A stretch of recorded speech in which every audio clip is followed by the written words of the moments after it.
Great Migration was the mass exodus of blacks from the post-slavery South. Over 6 million came in search of a new life. What they found was in Detroit, abandoned buildings aren't the only things that burn on Devil's Night. 1947, in the Sojourner Truth housing projects, white tenants protested against blacks moving in. That same year, a 6-foot wall was built along 8 Mile Road to separate black and white neighborhoods.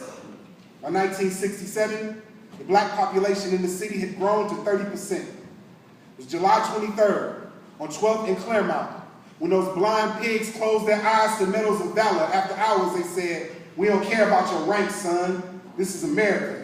And we don't take too kindly to you boys stepping out of bounds and nightsticks in their backs like Ghost of Mississippi whispering Negro spirituals in each stroke like, I don't know how much more of this I can take. Mister, only came to work these factories. I said he told me white folks was different here. Like you don't know what happens when you keep striking a match."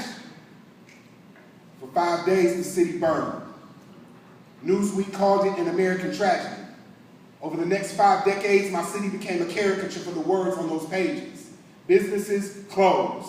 Assembly lines slowed to a crawl. Opportunity disappeared like the 1.6 million that once called the city home.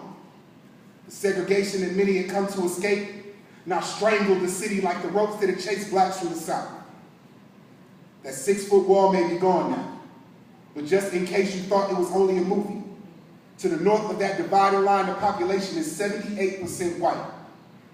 So no matter what your rap name, you might not want to lose yourself south of 8 Mile after dark, because these boys are hungry, literally. The last major chain store moved out in 2007. Trust me, you've never seen food deserts like these. How can a city lay off half of the police force and expect people to live peacefully? How can you spend $3 billion on the Super Bowl and years later close almost 200 schools? How can this city, that was once the beacon of freedom for those in the grips of Southern Jim Crow, now be the most segregated city in this country? This is not another black poem.